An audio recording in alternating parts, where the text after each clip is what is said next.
실망시킨 적 없으시고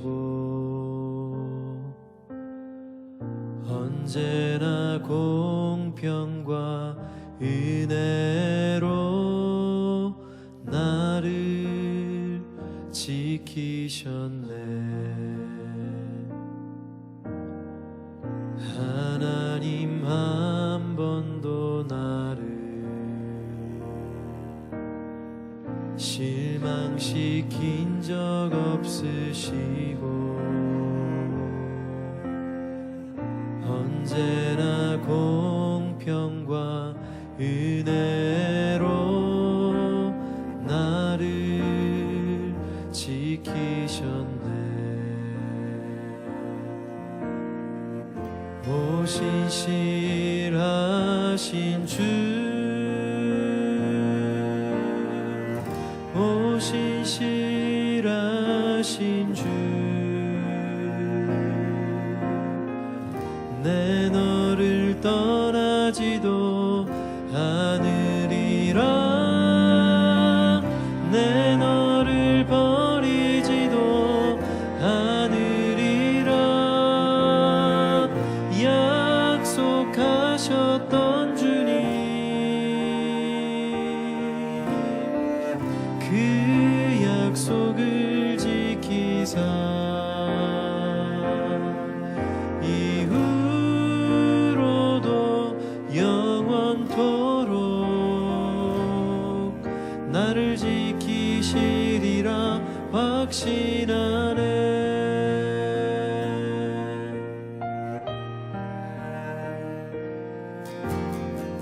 지나온 모든 세월들 돌아보아도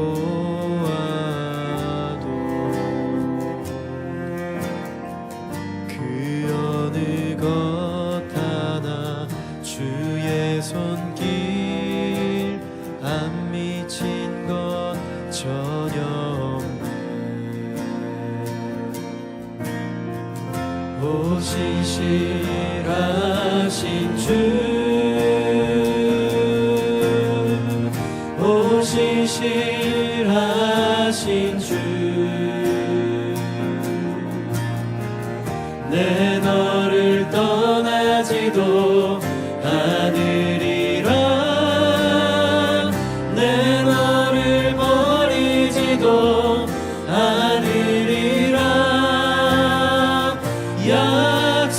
약속하셨던 주님, 그 약속을 지키사 이후로도 영원토록 나를 지키시리라 확신하네. 선포하라 선하신 주, 주의 인자는 영원함이라. 선포하라 선하신 주, 주의 인자는 영원함이라. 선포하라 선하신 주, 주의 인자는 영원함이라. 선포하라 선하신 주, 주의 인자는 영원함이라.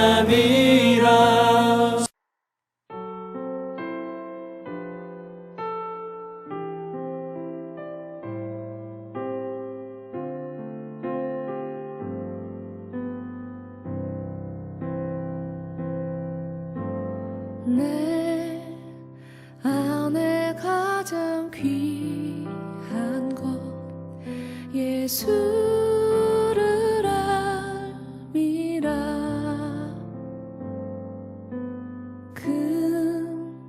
금보다 더 귀한 것 예수를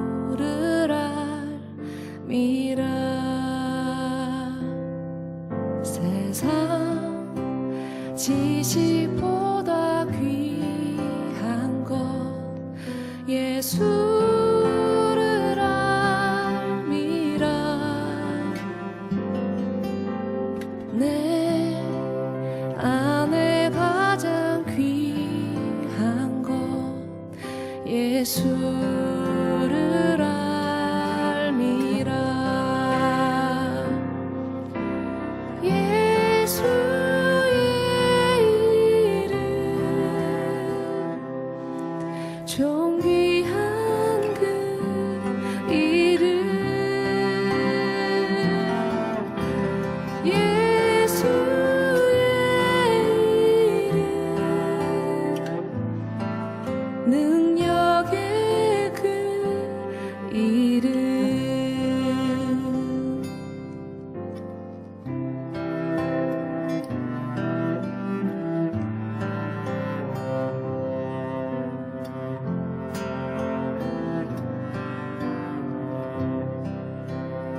세상 지식 세상 지식보다 귀한 것 예수를 알미라. 내 안에 가장 귀한 것 예수를 알미라. 예수의 이름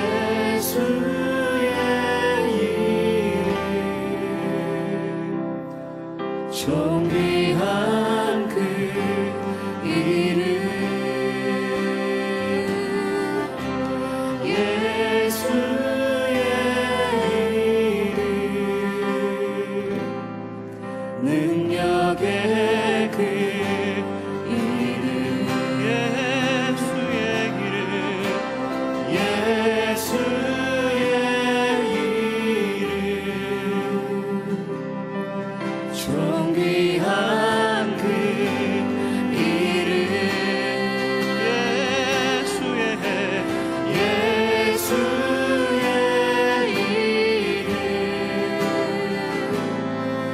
능력의 그 이름 예수의 이름 예수의 이름 존귀한 그 이름 예수의 이름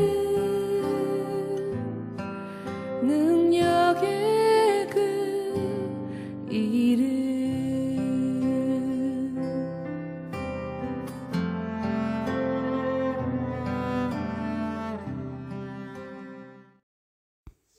네, 오늘의 말씀 욥기 7장 11절로 21절 말씀 봉독하겠습니다.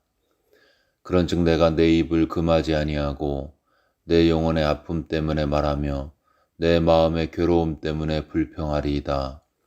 내가 바다니이까 바다 괴물이니이까 주께서 어찌하여 나를 지키시나이까. 혹시 내가 말하기를 내 잠자리가 나를 위로하고 내 침상이 내 수심을 풀리라 할 때에 주께서 꿈으로 나를 놀라게 하시고 환상으로 나를 두렵게 하시나이다. 이러므로 내 마음이 뼈를 깎는 고통을 겪느니 차라리 숨이 막히는 것과 죽는 것을 택하리이다. 내가 생명을 싫어하고 영원히 살기를 원하지 아니하오니 나를 놓으소서. 내 날은 헛것이니이다. 사람이 무엇이기에 주께서 그를 크게 만드사 그에게 마음을 두시고 아침마다 권징하시며 순간마다 단련하시나이까. 주께서 내게서 눈을 돌이키지 아니하시며 내가 침을 삼킬 동안도 나를 놓지 아니하시기를 어느 때까지 하시리이까. 사람을 감찰하시는 이여 내가 범죄하였던들 주께 무슨 해가 되오리이까. 어찌하여 나를 당신의 관역으로 삼으셔서 내게 무거운 짐이 되게 하셨나이까. 주께서 어찌하여 내 허물을 사하여 주지 아니하시며 내 죄악을 제거하여 버리지 아니하시나이까. 내가 이제 흙에 누우리니 주께서 나를 애써 찾으실지라도 내가 남아있지 아니하리이다. 아멘. 이 욥은 영혼의 아픔과 마음의 괴로움 때문에 불평하고 있습니다. 그는 왜 하나님이 자신을 두렵게 하시는지, 아침마다 권징하시는지, 순간마다 단련하시는지를 어느 때까지 하실지 괴로워하면서 하나님께 기도 가운데 묻고 있습니다.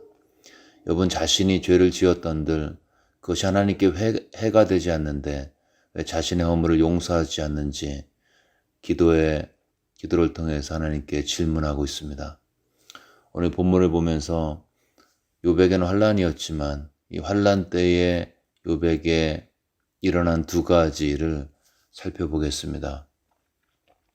첫 번째는 환난 때에는 죄에 대한 자각이 크게 든다는 것입니다. 죄가 크게 느껴진다는 거죠. 욥이 고백하고 있습니다. 아침마다 권징하시고 순간마다 단련하시나이까. 주께서 내게서 눈을 돌이키지 아니하시며 내가 침을 삼킬 동안도 나를 놓지 아니하시기를 어느 때까지 하시리이까. 하나님께서 욥을 돌보시는데 여기서의 돌보심의 의미는 욥을 보호하고 축복을 주고 그런 의미보다는 욥의 잘못을 지적하기 위해서 사람의 잘못을 감시하고 통제하기 위해서 지켜보시는 그런 심판자로서의 하나님으로 묘사되고 있습니다. 12절에 있는 자신을 바다 괴물에 비유하고 있는데 이 바다 괴물은 성경에서 하나님께 적대적인 존재를 상징하고 있습니다. 하나님께서 만드신 질서를 위협하는 세력을 지칭하고 있죠. 하나님께서 바다 괴물을 제압하셨듯이 마치 자신을 제압하고 있는, 징계하고 있는 것으로 욥은 이 본문에서 묘사하고 있습니다. 근데 사실 우리가 알고 있습니다. 이것은 하나님의 마음이 아니었죠. 욥기 1장에 보시면 욥이 환난 당하기 전에 하나님께서 사탄에게 이야기했습니다. 내 종 욥을 주의하여 보았느냐? 그와 같이 온전하고 정직하여 하나님을 경외하며 악에서 떠난 자는 세상에 없느니라. 이 말씀에 의하면 하나님은 욥을 존귀한 자로 여기고 있습니다. 욥에 대해서 온전하고 정직하고 하나님을 경외하고 악에서 떠난 자야 하고 인정해주고 좋게 생각하고 있었습니다. 근데 오늘 본문 7장에서는 욥은 그런 하나님이 자신을 대적한다고 착각하고 있습니다. 하나님의 마음을 잘 이해하지 못하고 있는 거죠. 왜냐하면 그가 환난 가운데 있기 때문이었습니다. 여러분, 환난은 죄에 대한 자각이 엄청나게 크게 느껴지는 위기의 시간인 것입니다. 환난의 때에는 누가 뭐라고 하지 않아도 이건 다 내 죄 때문입니다. 내가 잘못해서 이런 일이 생겼습니다. 이런 심령의 소리가 마음 깊은 곳에서 계속 흘러나오고 들려지게 되어 있습니다. 환난은 우리의 눈을 근시안적으로 만들고 하나님의 용서와 사랑과 크심이 아닌 나의 부족함과 나의 죄에 집중하도록 만들게 되어 있습니다. 가뜩이나 이런 죄로 인해 고통스러울 때에 죄책감에 눌려 있는데 옆에서 그 문제를 조언해 준다고 당신의 이러이러한 죄 때문에 오늘 이런 일이 생겼습니다 라고 말하는 것은 고통스러운 상처에 고춧가루를 뿌리는 것 같은 그러한 잘못된 판단일 수 있습니다. 안 그래도 죄책감에 눌려 있는데 아주 죄책감의 수렁으로 밀어넣는 것이죠. 여러분, 죄에 대한 책망이 필요할 때가 있습니다. 죄를 짓고도 환난이 없어서 잘못을 깨닫지 못할 때는 죄에 대한 신랄한 책망이 필요할 수도 있습니다.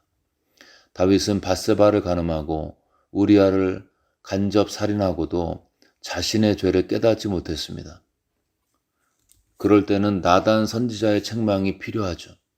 나단의 책망을 듣고서야 다윗은 죄를 회개했습니다. 세리와 창기를 멸시했던 바리새인들은 교만과 외식의 죄에 대한 깨달음이 전혀 없었습니다. 그럴 때는 예수님의 책망이 필요했죠. 화 있을진저 외식하는 서기관들과 바리새인들이여 잔과 대접에 거친 깨끗이 하되 그 안에 탐욕과 방탕으로 가득하도다. 회칠한 무덤 같으니 겉으로는 아름답게 보이나 그 안에는 죽은 사람의 뼈와 모든 더러운 것이 가득하도다. 죄를 깨닫지 못했던 다윗에게는 나단의 책망이 필요했습니다. 자신을 의롭다고 생각했던 바리새인들에게는 예수님의 책망이 필요했죠. 그러나 환난 중에 있어서 이미 죄책감에 눌려있던 욥에게 필요한 것은 권선징악의 교훈이 아니었습니다. 이것이 욥의 친구들의 실수였습니다. 왜냐하면 이미 욥은 환난 가운데 그의 죄가 너무나 크게 보였고 그 죄책감에 눌려있기 때문이었습니다. 환난은 나의 죄를 크게 보도록 자동적으로 만들어줍니다. 누가 나에게 와서 당신 잘못했습니다. 이렇게 말하지 않아도 이미 자신의 죄가 너무나 크게 보여 그 죄책에 눌려 있습니다.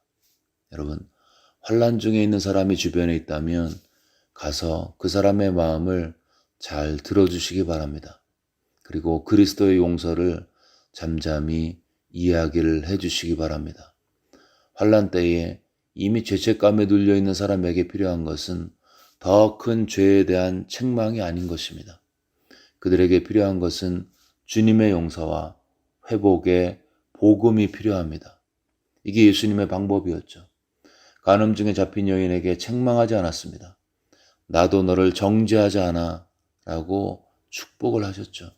왜냐하면 그 현장에서 사람들의 공적 장소에서 간음하다 잡혀왔기 때문에 이미 죄에 대한 수치 때문에 그는 몸둘 바를 몰라서 수치감과 죄책감에 눌려있기 때문이었습니다. 이미 회개하는 마음 가운데 있었기 때문에 주님은 그 여인을, 간음 중에 잡힌 여인을 책망하지 않았습니다. 뽕나무 위에 올라간 삭개오도 책망하지 않으셨습니다. 오히려 내가 오늘 내 집에 가야겠다 하고 축복을 하셨죠. 최면 무릅쓰고 나무 위에 올라가도록 그를 몰고 갔던 그 삭개오 안에 있던 죄책감, 그것을 이미 주님은 영 안에서 보았기 때문이었습니다. 환난 가운데 이미 죄책감에 몸부림치는 사람에게 필요한 것은 더 큰 책망이나 죄책감을 주는 그런 책망이 아닌 예수님의 용서인 것입니다. 혹시 내가 환난 가운데 있다면, 그래서 죄책감에 눌려 있다면 예수님의 복음을 그대로 부딪히십시오. 만일 우리가 우리 죄를 자백하면 저는 미쁘시고 의로우사 우리 죄를 사하시며 모든 불의에서 우리를 깨끗하게 하실 것이요. 이 말씀 믿고 회개하고 돌이키면 즉시 용서되고 깨끗하게 되는 것입니다. 사탄과 우리의 생각은 자꾸 뭔가 과정이 필요하다고 얘기하지만 우리 생각에도 용서에는 시간이 걸릴 것 같지만 그렇지 않습니다. 주님은 회개의 기도로 충분하다고 말씀하고 있습니다. 즉시 용서하십니다. 이 놀라운 복음의 파워죠. 이 아침에 이 십자가 보혈의 용서를 기억하고 그 은혜 안에서 회개함으로 우리의 모든 죄책에서 벗어나시기를 주의 이름으로 축원합니다. 환난의 두 번째 특징, 그것은 환난 때는 기도하게 된다. 기도하게 된다. 기도하라고 누가 권유하지 않고 권면하지 않고 광고하지 않아도 스스로 기도하게 된다는 것입니다. 욥은 본문에서 기도하고 있습니다. 환난을 당해보니 하나님께 할 말이 있기 때문이었죠. 그리고 이 기도와 질문의 끝에서 하나님을 직접 대면하고 그분의 음성을 듣고 하나님을 깊이 만나게 되었습니다. 이전과는 다른 차원의 인생의 성숙이 이루어졌습니다. 여러분, 환난은 나로 하여금 무릎으로 하나님께 나아가게 하고 그로 인해 하나님을 만나도록 돕는 것입니다. 여러분, 평안할 때는 보이는 대로 삽니다. 보이는 대로 살아도 아무 문제가 없기 때문이죠. 그러나 환난의 때는 보이는 대로 사는 거, 그대로 생각하고 사는 거 견딜 수가 없습니다. 하나님이 계실까? 하나님이 계시다면 소망이 있지 않을까? 그분께 기도하면 이 기도가 이 절대절명의 내용들이 바뀌지 않을까? 그런 생각을 어렴풋하게 하게 됩니다. 또는 그 상황이 너무나 어려워서 억울하고 답답해서 하나님 왜 그러십니까? 욥처럼 따지고 싶은 마음이 들 수도 있습니다. 그것이 하나님에 대한 간구건, 존재에 대한 의심이건, 아니면 하나님에 대한 불평이건, 그 내용에 상관없이 평안할 때는 보이지 않던 하나님의 가능성에 마음의 문이 열리게 되어 있습니다. 환난으로 무너진 세상의 가치와는 완전히 다른 새로운 가치, 하나님의 가치의 존재 가능성에 대해서 내 인생을 조금씩 열게 되어 있습니다. 그 믿음 때문에 그 신락 같은 믿음 붙들고 기도하다가 하나님을 만나는 것이죠. 그래서 평소에는 주일에만 교회에 오던 분들이 환난 때에는 새벽 기도도 오고 수요예배도 오고 열심히 주님을 찾습니다. 살면서 식사기도 외에는 거의 기도해 본 적이 없는 분들이 집에 침상에서 이불을 펴고 무릎을 꿇습니다. 그리고 그 기도 끝에, 그 진실된 환난 가운데 마음을 토하는 기도 끝에 욥처럼 하나님을 만나는 것입니다. C.S. 루이스의 고백, 환난의 고통은 귀먹은 세상을 깨우는 하나님의 메가폰이다. 평소에 들리지 않던 하나님의 사랑의 복음이 환난 때에 들려온다는 것입니다. 설교 시간에 졸기만 했던 사람이 말씀이 마음에 와 닿기를 시작합니다. 왜냐하면 환난 가운데 기도하는 마음으로 말씀을 듣기 때문이죠. 외쳐도 돌아오지 않던 탕자, 쥐업 열매 겨우 먹는 환난, 돈이 떨어져서 모든 사람이 멸시하는 환난을 당하고서야 아버지 집의 풍성함의 메시지가 마음에 들려오기를 시작합니다. 그래서 주님께로, 하나님께로, 아버지께로 돌아오게 되었습니다. 여러분, 환난을 당하고 계십니까? 아마 하나님의 목소리가 좀 더 명확하게 들릴 것입니다. 그리고 그 기도 중에 들려오는 하나님의 사랑의 음성, 그 세미한 음성은 결국 나를 살릴 것입니다.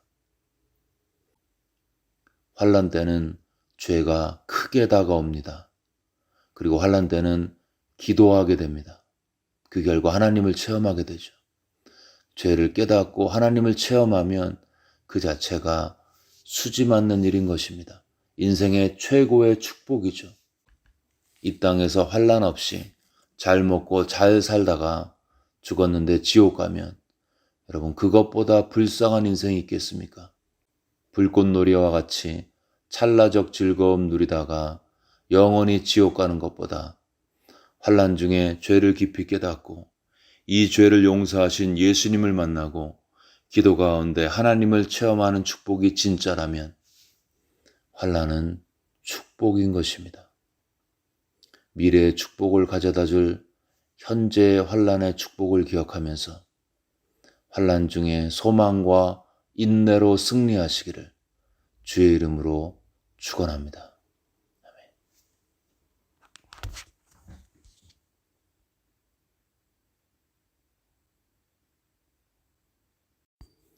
네, 이 시간 들은 말씀 붙들고 함께 기도하겠습니다.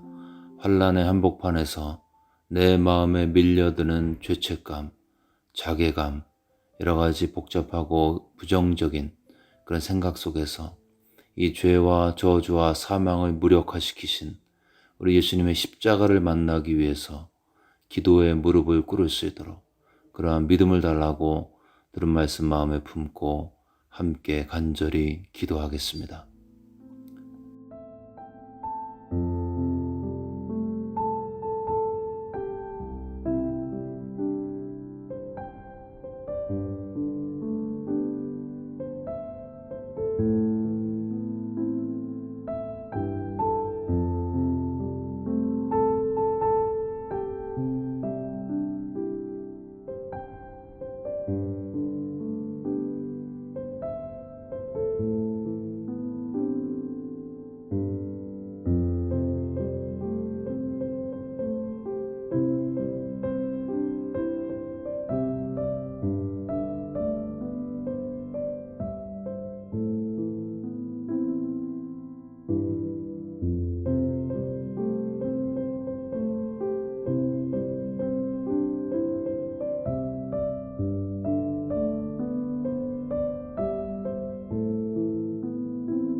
계속해서 코로나 사태 진정을 위해서 기도하실 때 더 이상의 바이러스 변이가 생기지 않을 수 있도록, 특별히 어려움을 겪고 있는 선교지의 그런 상황들을 긍휼히 여겨달라고, 선교사님들 사역이 위축되지 않고 또 건강을 지켜주시고, 어려울 때 하나님께 더 의지할 때에 하나님의 공급과 인도하심을 체험할 수 있도록 우리 어려운 가운데 있는 선교지를 기억하면서 함께 기도하겠습니다.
마지막으로 교회를 위해서 기도하겠습니다.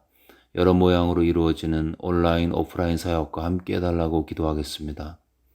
목장 개편이 완료되었는데 모임으로 또 모일 때마다 목장이 하나가 되고 그 모임 가운데 주님의 임재와 긍휼과 생명이 넘칠 수 있도록 목장 사역을 위해서 기도하겠습니다.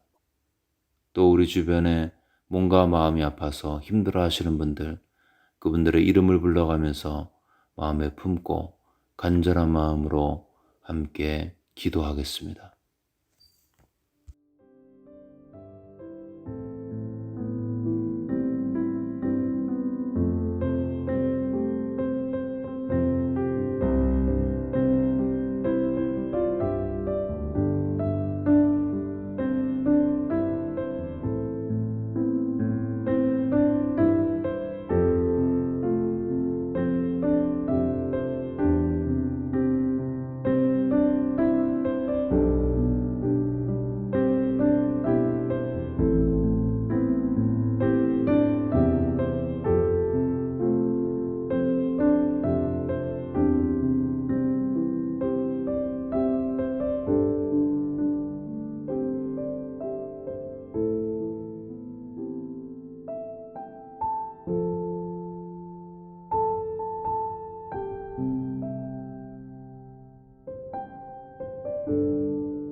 이제 다 같이 마음을 모아서 주기도문을 주님께 올리겠습니다.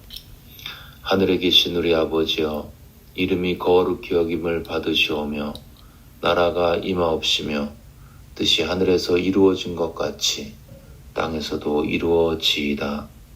오늘 우리에게 일용할 양식을 주시옵고 우리가 우리에게 죄 지은 자를 사하여 준 것 같이 우리의 죄를 사하여 주시옵고 우리를 시험에 들게 하지 마시옵고 다만 악에서 구하시옵소서.